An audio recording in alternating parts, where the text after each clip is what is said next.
इस पृथ्वी पर कोई भी संप्रदाय धार्मिक नहीं होता। धर्म का संगठन से क्या लेना देना, चाहे वो कोई भी संप्रदाय हो, कोई भी संगठन हो, उसका धर्म से कोई लेना देना नहीं होता। दुनिया के सारे संगठन राजनीतिक या फिर सामाजिक होते हैं और ये संगठन सांसारिक होते हैं। वो एक दूसरे के डर के आधार पर आधारित होते हैं और जहां डर होता है वहां घृणा होती है, नफरत होती है, वैर विरोध होता है। वे सत्य से नहीं बल्कि सुरक्षा की जरूरत से अस्तित्व में आते हैं। चाहे वह राष्ट्र हो, समाज हो या फिर संप्रदाय हो, सभी का जन्म भय से होता है, किसी न किसी डर से होता है। और जो डर से पैदा होता है उसका काम दूसरों में भय पैदा करना होता है। सभी संप्रदाय यही कर रहे हैं, चाहे वो किसी भी नाम से हो, पद्धति से हो, मान्यता से हो, किसी भी सिद्धांत धारणा से हो। उनका उद्देश्य किसी को धार्मिक बनाना नहीं है बल्कि अपनी संख्या को बढ़ाना है।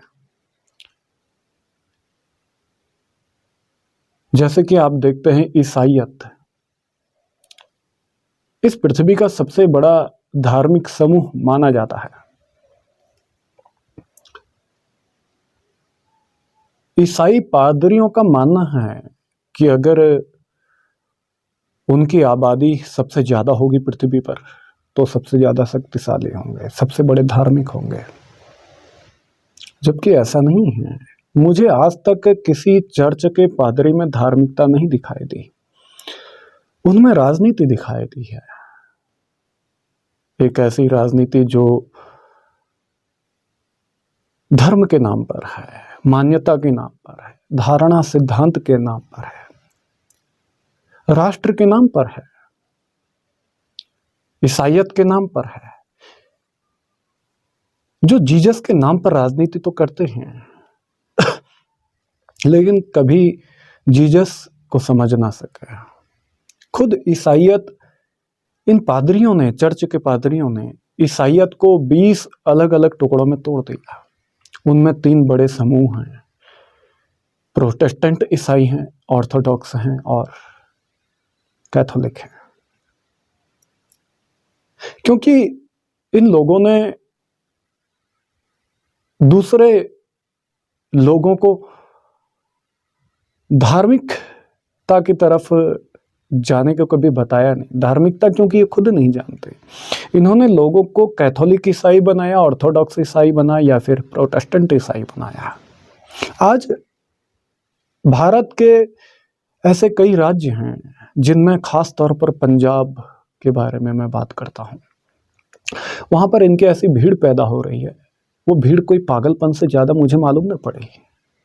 क्योंकि जिन्होंने जीसस को ना जाना हो, बाइबल को ना जाना हो, वो क्या खाक प्रेम को उपलब्ध हो पाएंगे? जीसस कहते हैं लव इज गॉड, प्रेम ही ईश्वर है। चर्च का पादरी कभी प्रेम को उपलब्ध नहीं हो सकता, क्योंकि वो कैथोलिक ईसाई बना रहा है तुमको, वो तुम्हें ऑर्थोडॉक्स ईसाई बनाएगा, वो तुम्हें प्रोटेस्टेंट ईसाई बनाएगा। धार्मिकता का उन्हें दूर दूर तक कोई पता नहीं। धार्मिकता का उनके जीवन से कोई लेना देना नहीं है।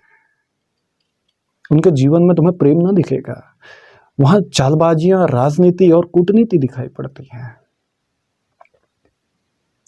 यहां तक कि कैथोलिक चर्च का पादरी प्रोटेस्टेंट को बर्दाश्त नहीं कर सकता और प्रोटेस्टेंट चर्च का पादरी कभी भी ऑर्थोडॉक्स चर्च के पादरी को बर्दाश्त नहीं करेगा। और ऑर्थोडॉक्स चर्च का जो पादरी है वो कैथोलिक पादरी या फिर ईसाइयों को बर्दाश्त नहीं कर सकता।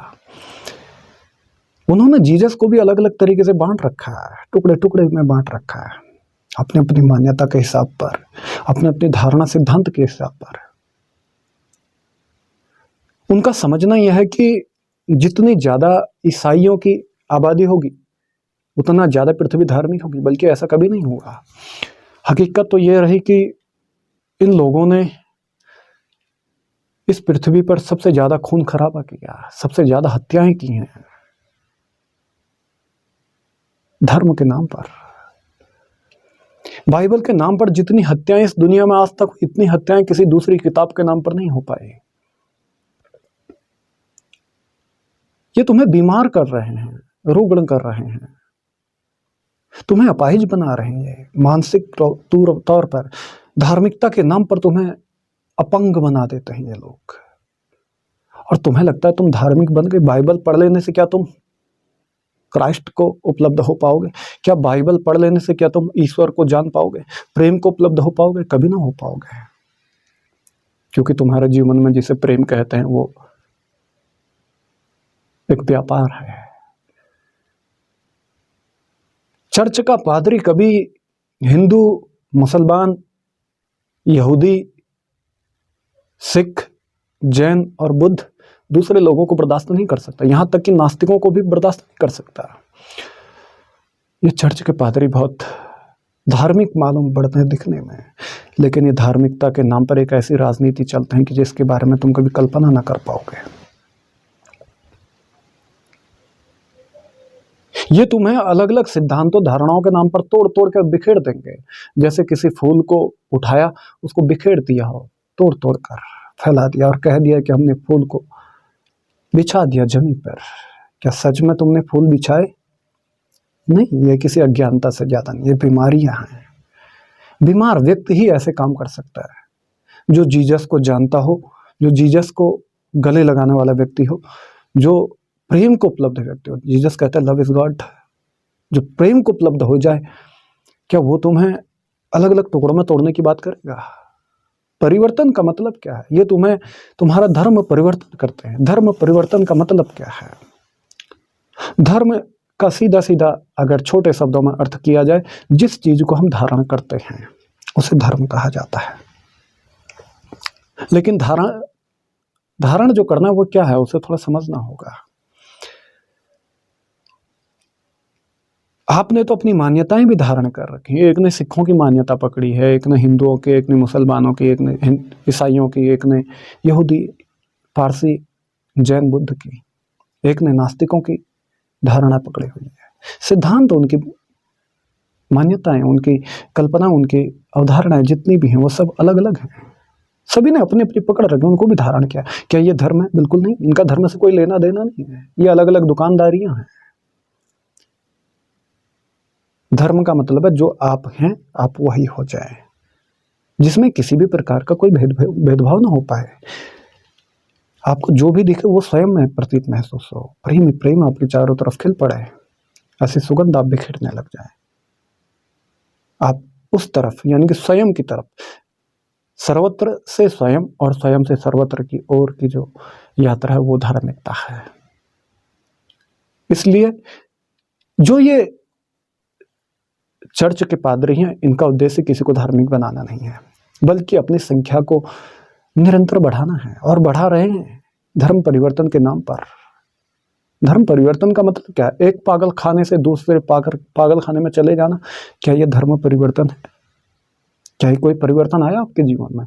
आप वही आज भी हैं जो पहले थे, किसी दूसरे पागल खाने में थे। फर्क इतना है कि आज किसी नए पागल खाने में चले गए। इससे ज्यादा आप कुछ न कर पाए। आपके जीवन में सच में कोई बदलाव आया? मायने ये रखता है, मायने ये रहता है कि आपका जीवन में क्या प्रेम उपलब्ध हुआ, क्या प्रेम खिल पड़ा, प्रेम का जो फूल है क्या वो खुशबू बिखेरने लगा। मायने ये रखता है। ये नहीं कि आपने आज एक भीड़ से उठे कल दूसरी भीड़ में शामिल हो गए। ये तो एक पागलपन से ज्यादा मालूम नहीं पड़ता। दरअसल में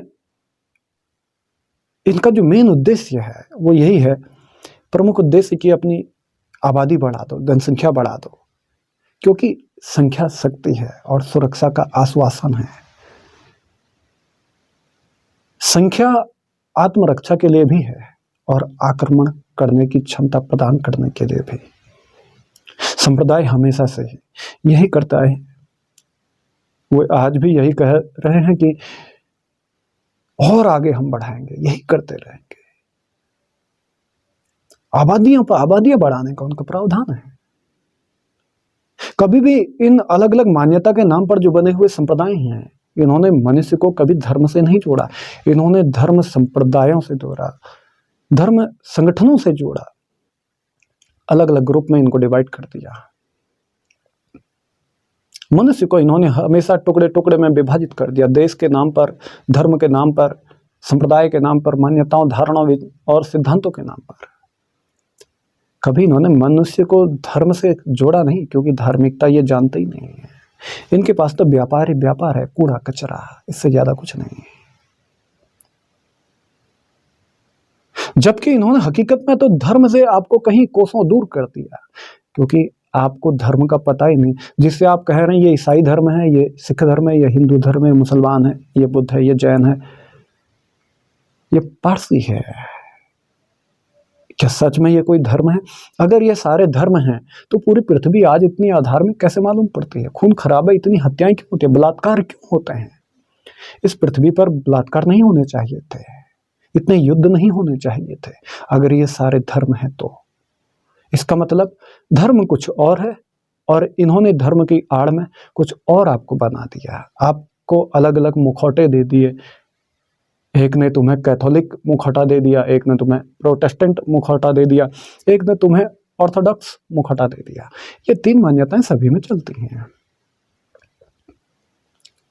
धर्म कोई भी सामाजिक घटना नहीं है, कुछ समाज में घटने वाली घटना नहीं है धर्म। यह पूरी तरह से एक व्यक्तिगत और क्रांतिकारी परिवर्तन है। धर्म का दूसरों से कोई लेना देना नहीं होता। धर्म का संबंध सिर्फ अपने आप से होता है, अपने आप से ही होगा, अपने आप से ही है। इसका संबंध सिर्फ बातों से, विचारों से, अवधारणाओं और सिद्धांतों से नहीं है कि कोई व्यक्ति दूसरों के साथ क्या करता है, कोई दूसरों को क्या सिखाता है, क्या पढ़ाता है, क्या बोलता है, बल्कि इसका संबंध तो इस बात से है कि वह अपने साथ क्या करता है, अपने आप को कहां तक प्रेम में डुबा लेता है, पिरो देता है, तल्लीन कर देता है। धर्म का संबंध इस बात से होता है कि कोई व्यक्ति अपने पूर्ण एकांत में अपने साथ क्या करता है। तुम अपने परम एकांत में क्या हो, यही तुम्हें जानना चाहिए, यही तुम्हें समझना चाहिए कि तुम कौन हो। तुम्हारा जानने का जो सबसे पहला प्रश्न है वो यही है कि तुम कौन हो।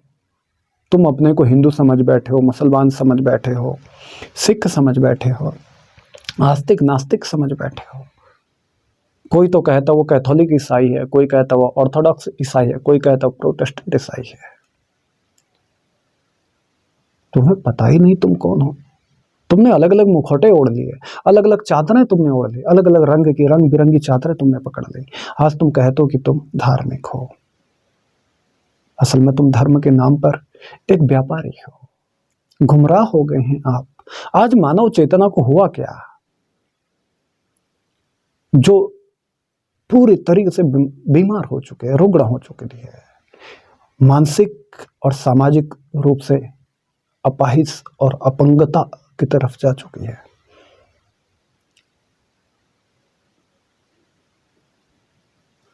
सवाल यह है कि तुम कौन हो, हु एम आई, मैं कौन हूं,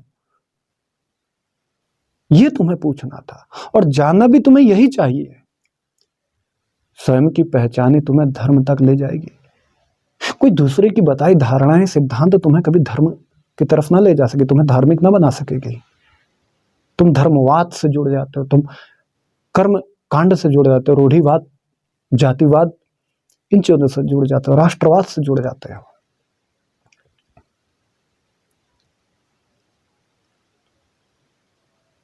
स्वयं की पहचान ही के अलावा धर्म तक पहुंचने का कोई दूसरा मार्ग नहीं, कोई उपाय नहीं इस पृथ्वी पर। कोई मंदिर, कोई मस्जिद, कोई चर्च, कोई गिरजाघर तुम्हें धर्म तक नहीं ले जा सकता। जहां तुम हो ही वहां पहुंचने के लिए तुम्हें बाहर की कोई सीढ़ियां चढ़ने की जरूरत नहीं है, कोई सीढ़ियां पकड़ने की जरूरत नहीं है।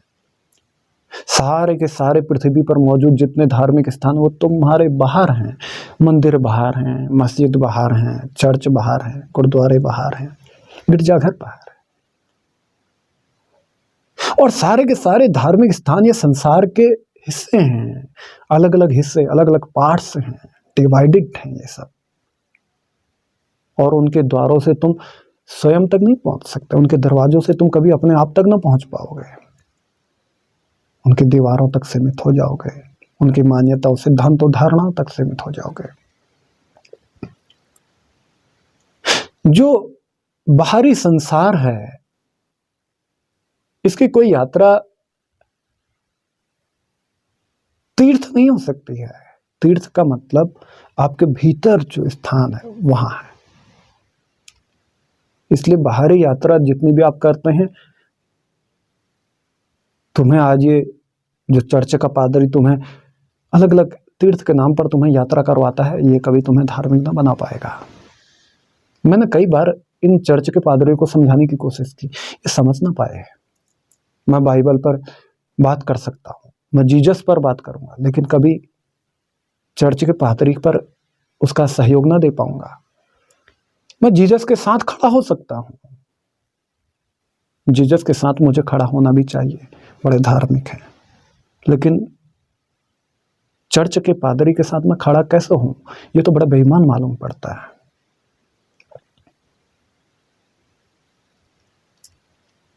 बाहरी संसार की कोई यात्रा धार्मिक नहीं हो सकती।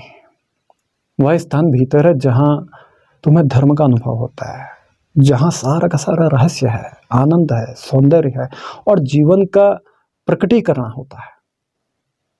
इसके बिना सब दुख है, सब व्यर्थ है, अर्थहीन है, उसका कोई महत्व नहीं है जीवन में। आत्मा को जानने के लिए बाहर नहीं, भीतर जाना पड़ता है, अपने भीतर। परमात्मा को जानने के लिए अपने भीतर दौड़ना पड़ेगा, उसके बाद तुम सर्वत्र को जान पाओगे। लेकिन तुम तो चर्च के दरवाजों को पकड़ बैठे हो। इसलिए जीसस जो कहते हैं कि प्रेम ही ईश्वर है, लव इज गॉड, वो इसलिए कहता है कि अपने आप को जानो। जैसे ही आप अपने आप को जान पड़ते हैं तो आप देखेंगे सब कुछ आप ही तो हो। ये संसार में जो कुछ भी चारों तरफ है, ये आप ही हैं, कोई दूसरा नहीं है।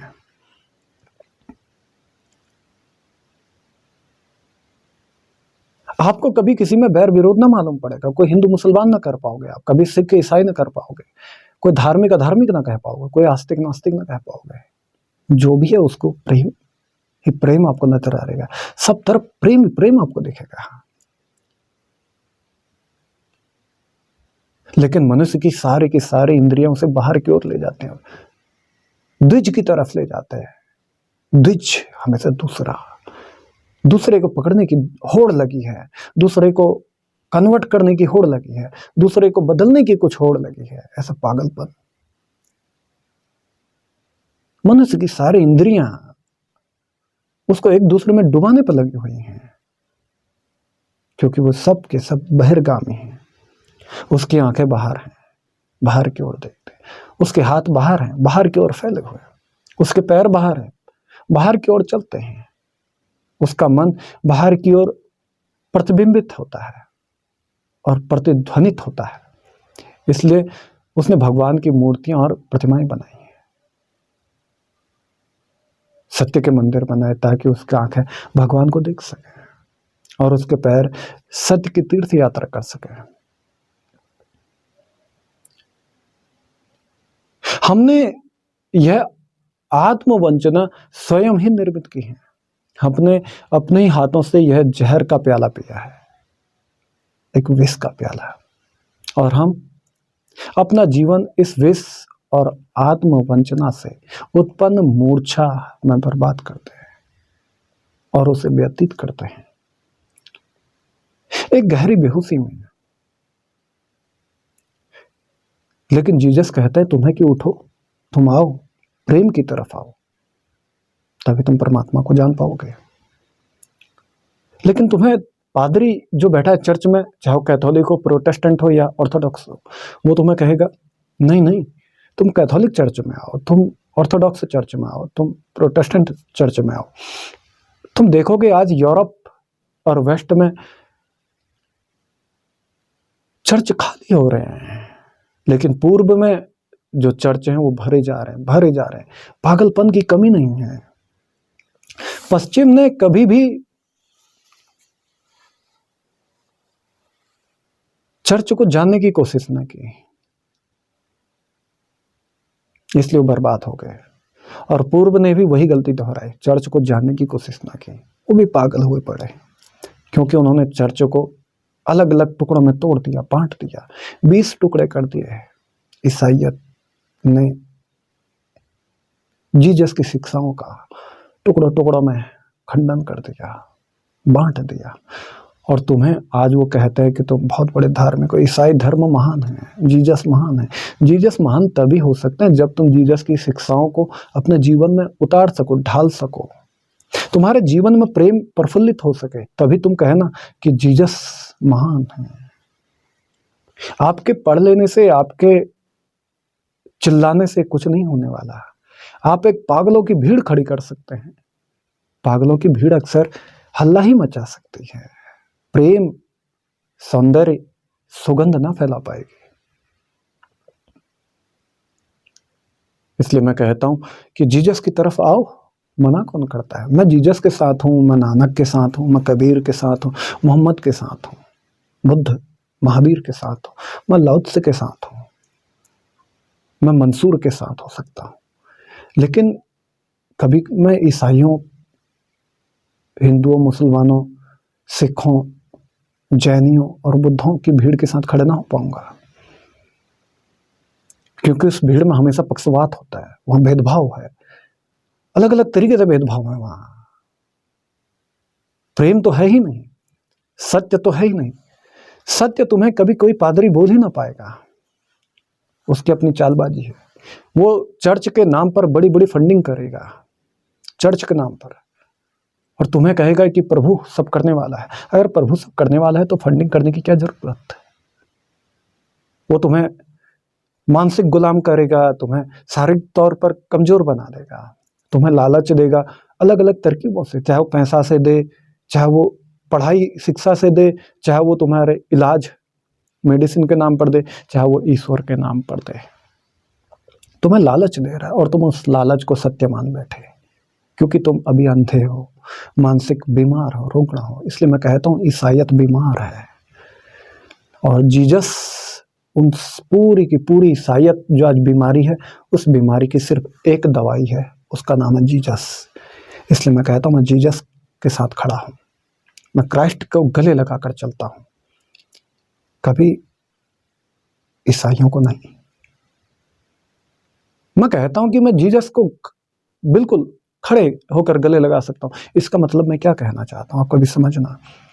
जीसस बिल्कुल दवाई का काम करता है, किसी भी बीमारी का उपचार है जीसस के पास, ऐसी दवाई है वो, प्रेम है उनके पास। लेकिन तुम्हारे पास कभी प्रेम ना मिलेगा। अगर तुम इस बीमारी का उपचार चाहते हो तो मैं कहता हूं आओ जीसस को गले लगाओ। जीसस को गले लगाने में क्या हिचकिचाहट, जीसस को गले लगाने में क्या शर्माना। जीसस को गले लगाने के लिए आपको ऑर्थोडॉक्स, प्रोटेस्टेंट और कैथोलिक बनने की जरूरत नहीं। जीसस को गले लगाने के लिए आपको प्रेमी बनने की जरूरत है, आपको पुष्प बनने की जरूरत है। सुगंध तो अपने आप फैल ही जाएगी। मैं समझता हूं तो तुम जीसस की तरफ आओगे, ईसाइयत की तरफ नहीं। जीसस सच में ठीक ही कहते हैं, लव इज गॉड, प्रेम ही ईश्वर है।